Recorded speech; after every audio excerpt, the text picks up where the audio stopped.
In this module, we shall look at the risk difference and the risk ratio. So this is essentially a comparison of two proportions. You have seen how it is possible to compare two proportions using either a normality test based on asymptotic theory or an exact test such as Fisher's exact test. You have seen this in your undergraduate classes in statistics as well as in the papers on inference in the postgraduate classes. Here we shall look at the same thing but from a slightly different perspective. Now, many of these tests have developed independently in the context of epidemiology. So our position in this module is that we have a 2x2 table. A 2x2 table is one of the basic units of measurement in epidemiology. It arises when we are considering the effect of an exposure on a disease, and here we assume that we have a binary exposure, that is, an exposure which can be classified as yes or no, and also a binary disease, that is, we have classified individuals based on whether or not they have the disease, yes or no. So, for example, we can look at smoking and lung cancer. In this case, we observe for each individual whether or not they smoke and whether or not they have lung cancer. So, being given this 2x2 table, we wish to make a statement about the association between exposure and disease.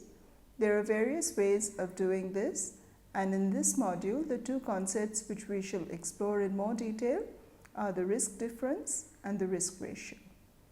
For the sake of comparison, we shall also look at another very popular measure of association called the odds ratio, and finally, we shall also look at a measure called the number needed to treat, which is commonly derived from the risk difference in risk ratio and is of value to epidemiologists. Learning objectives for this module. We shall first look at absolute versus relative measures of association. We shall next define the risk ratio and the risk difference and see that while one measures absolute association, the other looks at relative differences. For the sake of comparison, we shall define the odds ratio, and finally we shall look at two related epidemiological concepts, which are the number needed to treat and the attributable proportion. The risk ratio, or RR, and the risk difference, RD. Let us first look at the concept of ratio versus difference, assuming that we have data from a cohort study. When I say cohort study, I mean the most common and recommended study design in epidemiology, which is that we start with two cohorts, one of which is exposed to a particular exposure of interest, so say this cohort smokes, and the other does not smoke. So the idea is that we have a binary exposure. We have individuals who are all disease-free at the onset of the study,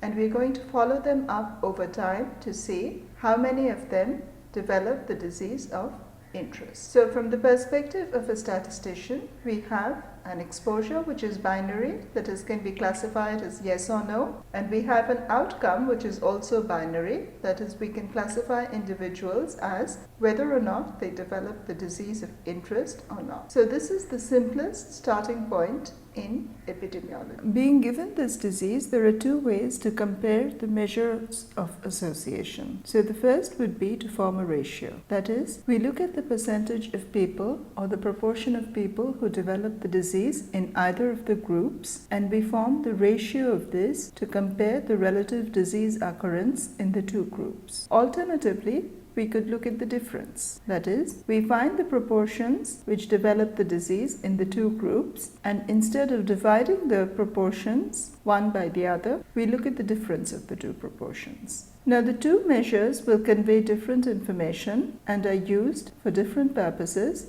as we shall see in the following slides. In epidemiology, we can take the difference in the case when the proportion represents either an incidence, which is the occurrence of a new disease, or a prevalence, which is the number of the proportion of existing cases. However, it is relatively uncommon to use ratios or differences based on prevalence and more common to consider the incidence. The ratio is a relative measure. That is, the ratio tells us how large the incidence is in one group relative to the other. What it does not tell us is that it tells us nothing about the absolute difference between the two incidences. So, for example, suppose we have conducted the previous study related to smoking and lung cancer, and we calculate that the risk ratio is equal to 2.0. Now, a risk ratio of 2.0 could be obtained by a cumulative incidence of 4% versus 2%, or it could be 20% versus 10%, or 80% versus 40%. Now, note that in either case, when we take the ratio of the incidences, the ratio turns out to be 2. However, if we take the absolute differences, in the first case, the absolute difference is only 2%. In the second case, the absolute difference is 10%. And in the third case, the absolute difference is 40%. So, although we get the same information about the ratios, we do not get any information about the differences, and it is up to us to decide whether it is more important to look at the ratio or the differences in this situation. The difference is an absolute measure. That is, the risk difference is an absolute measure because it conveys how much one group differs from the other in the scale of 0 to 100%. I mentioned the concept of a 2x2 table in my introduction. So let us assume that we have a 2x2 table. That is, we have group 1, which we say are exposed to a particular exposure of interest. So again, let us assume that this exposure is smoke. And we have group 2, which say is the group which does not smoke. For each of group 1 and group 2, we follow them up over time, and at the end of the study period, we look at the number which develop the positive outcome and the number which develops the negative outcome. We can summarize the total information in this 2x2 table, which is a basic unit of epidemiology. So A, for example, is the number in group 1 who develop the positive outcome. So in this case, in our example of smoking and cancer, it is the number of smokers who develop lung cancer. D is the number of non-smokers who do not develop lung cancer. And similarly, we can interpret C and B.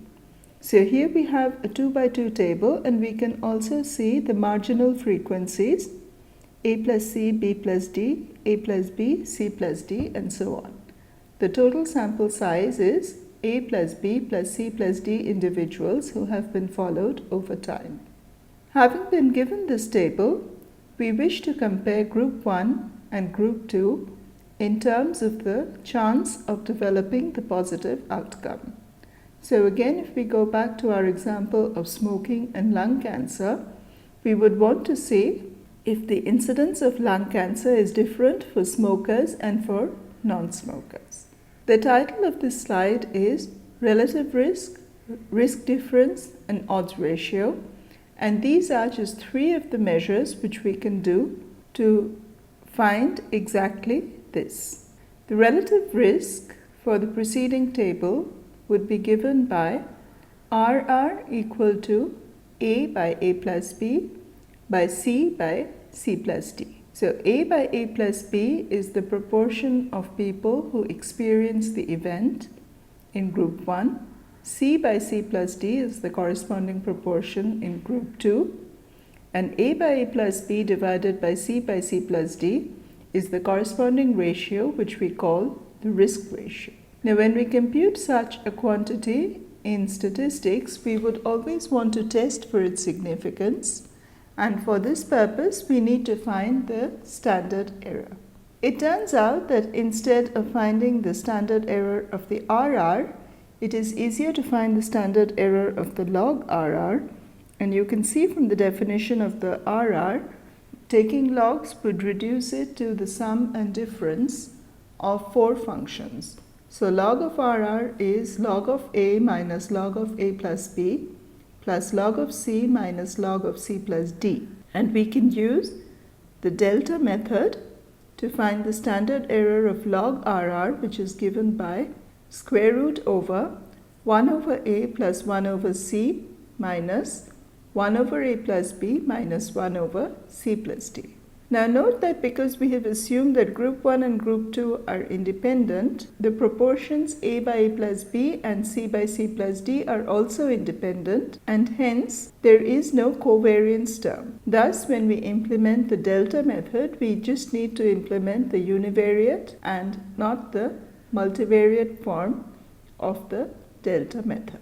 We can use RR divided by the standard error of RR to test the hypothesis of whether or not RR is equal to 1. Equivalently, we can use log RR divided by the standard error of log RR to test the equivalent hypothesis of whether or not the log RR is equal to 0. So RR equal to 1, as you can see, would tell us that the proportions are identical in the two groups, or there is no association between exposure and disease. Now, if we reject this null hypothesis, we would like to quantify the extent of association, and we can do this by finding the 95% confidence interval for the RR, which we can do on the log scale and then exponentiate back to find it on the RR scale. So the 95% confidence interval for the RR is given by exponential of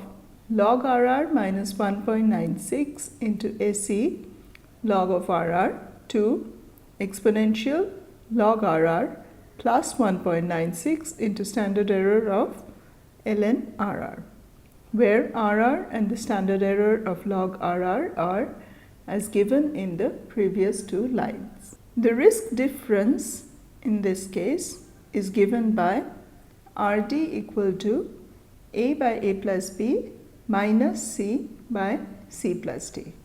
That is, it is the difference of the incidences in the two groups. Using similar arguments as before and the delta method, it is possible to show that a 95% confidence interval for the risk difference is given by the risk difference minus square root over P1 minus L1 square plus V2 minus P2 square to RD plus square root over P2 minus L2 square plus U1 minus P1 square. So P1 and P2 are the two proportions here, and L1, L2 are the lower confidence intervals for each, and U1, U2 are the upper confidence intervals for each. Now you know that it is possible to derive L1, L2, U1, U2 based on the asymptotic difference of a proportion. So this confidence interval for the risk difference has been suggested by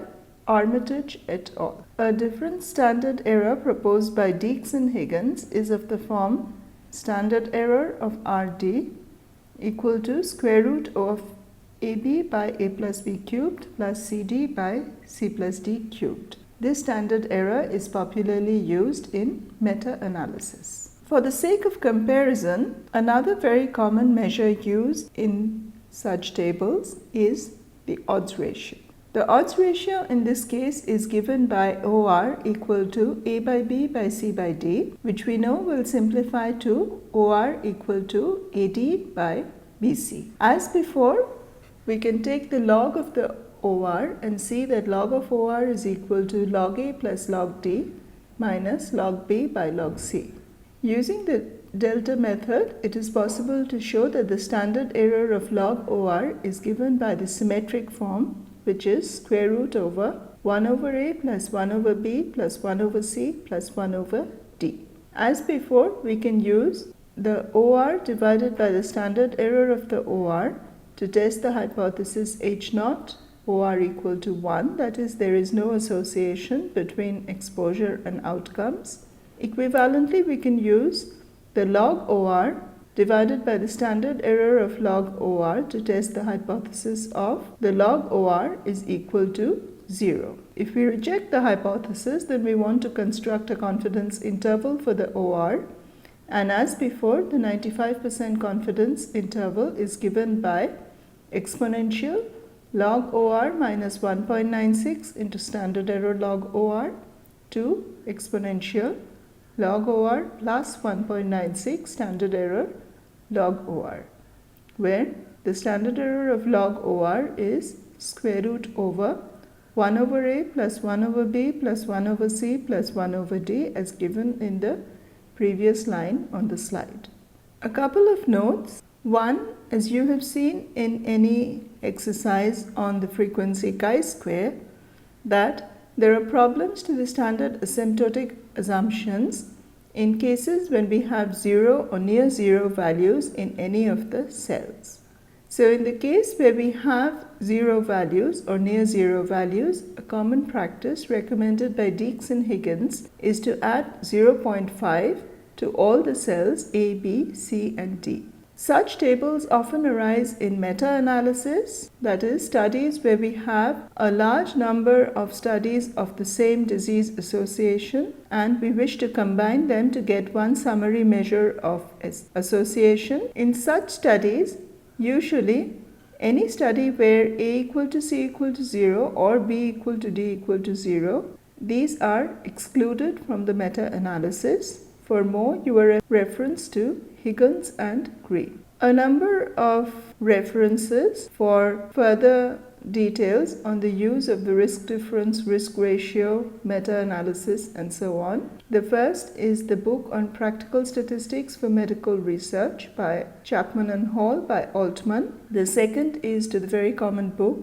very popular book by Armitage in 2002, Statistical Methods in Medical Research. The reference for Deeks and Higgins is to their JPT paper in 2010, Statistical Algorithms. You can also look at the book on proportions and their differences by Newcomb et al. And finally, for a good review of the use of these in biostatistics and epidemiology, you can refer to the textbook by Pagano and Gavro.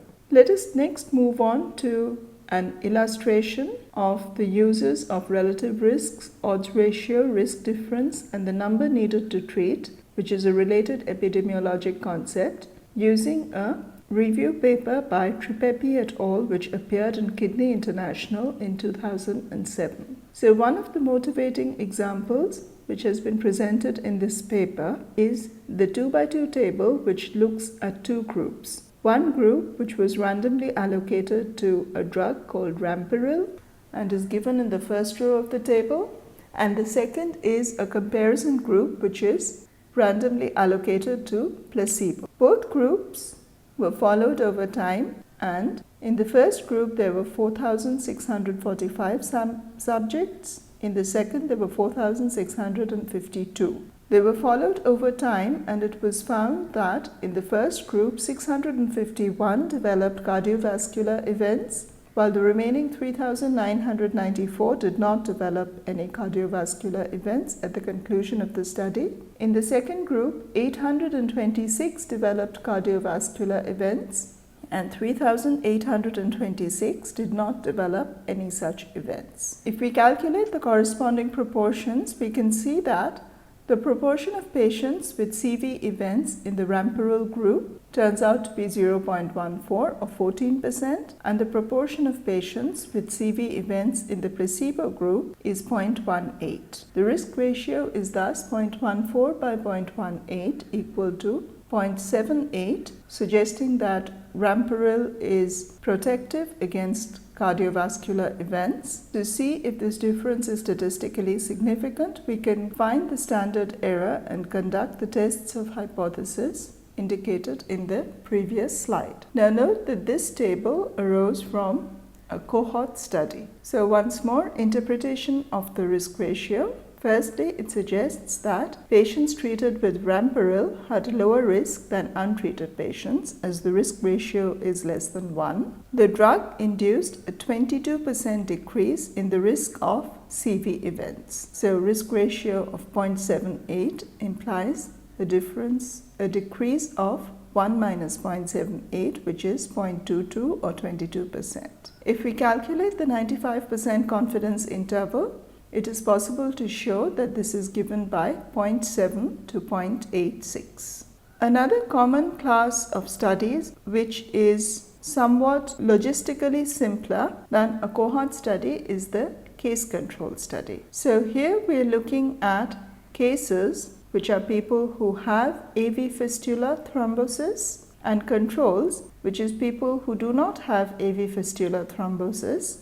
That is, we have selected a group who are diseased and a group who are non-diseased, and we are looking back in time to see how many of the diseased group had the exposure, which in this case is thrombophilia, and how many did not. Now, if you look at the panel on the left of this slide, we see that the odds ratio is given by AD by BC, which is 59 by 48 by 122 by 190, which turns out to be 1.91. The risk ratio correspondingly is given by 59 by 181 divided by 48 by 238, which turns out to be 1.65. Now let us suppose that we conducted the same study except that we increase the number of controls. So instead of 122 and 190 controls in the two exposure groups, we instead had double the number, which is 244 and 380. So in this case, the odds ratio is now 59 by 48 by 244 by 380, and it turns out that the odds ratio is unaffected by this multiplication and remains at 1.91. The risk ratio, however, is now 59 by 303 by 48 by 428, which is equal to 1.77. So this means that the risk ratio is not an acceptable measure to use in case control studies, and the reason is that we do not know the denominator of the risk ratio. That is, we do not know the size of the target group from which these cases and controls were derived. In the absence of this additional information, we cannot calculate the risk ratio, and thus, whenever we have a case control study, it is necessary to use the odds ratio. The risk ratio and the risk difference cannot be obtained and hence cannot be used. Absolute differences. Absolute differences, the risk ratio we have seen before is considered an absolute difference. It is also sometimes referred to as the absolute risk reduction. It is the difference between the incidence proportion of a disease or event in the control group and the corresponding incidence proportion in the treated group. The risk difference for cardiovascular events between patients on placebo and on Ramperil is 0.18 minus 0.14, which is equal to 0.04. So, the interpretation of this is that there is a 4% absolute risk difference which is attributable to the effect of Ramperil. A related measure which is used in the epidemiologic literature is the number needed to treat.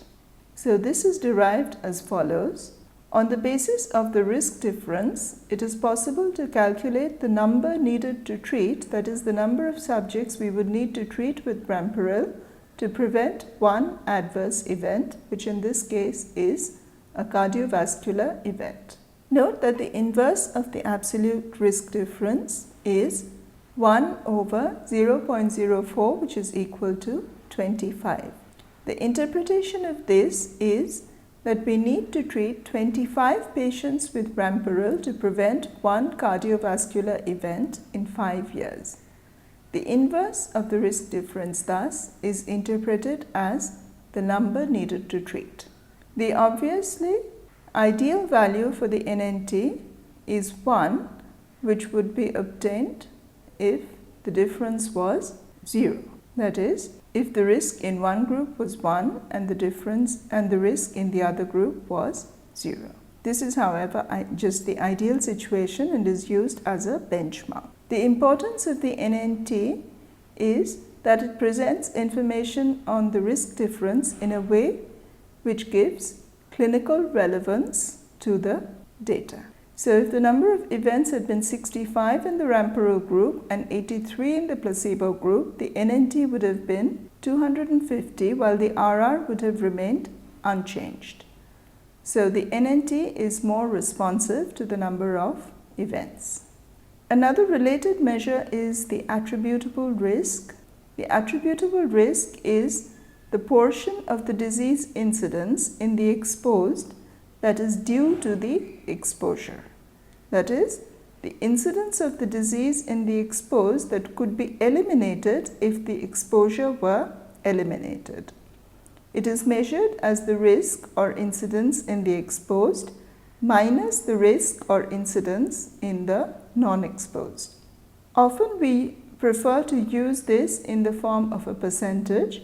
So the attributable risk percentage is the proportion of disease incidence in the exposed that is due to the exposure, and it is calculated as the attributable risk divided by the risk incidence in exposed into 100%. That is, the attributable risk percentage is equal to RR minus 1 divided by RR into 100. In this module, we have reviewed the concept of the risk difference and the risk ratio, but from a slightly different perspective than that from the statistician. That is, we have looked at these concepts from the framework of epidemiology. We have defined the basic unit of epidemiologic analysis, which is the 2x2 table, which arises when we have a binary exposure and a binary disease, and we wish to quantify the association between the two. That is, we wish to see if the incidence of disease in the exposed group is different from the incidence of disease in the control group.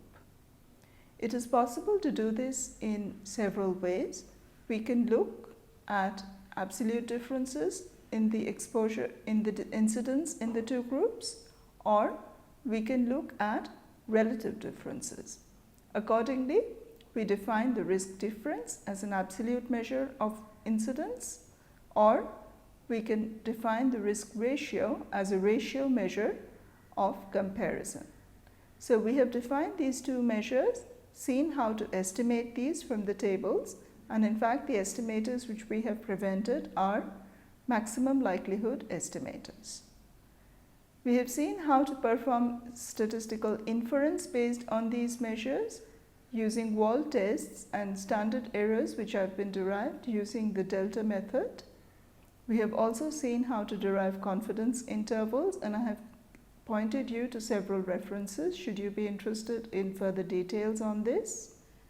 For the sake of comparison, we have defined an alternative measure which is also very common and very popular, which is the odds ratio, and we have seen that one reason for the popularity of the odds ratio is that the odds ratio can be calculated from the cohort study as well as from the case control study, whereas the risk ratio and the risk difference cannot be obtained in the situation where we have a case control study unless we have more information on the size of the target population. Finally, we have defined two related epidemiological concepts, which is the number needed to treat and the attributable risk, which are based on the risk difference and the risk ratio, but they present two ways of presenting the information to an epidemiologist, which makes it easier for them to interpret the data from a clinical perspective.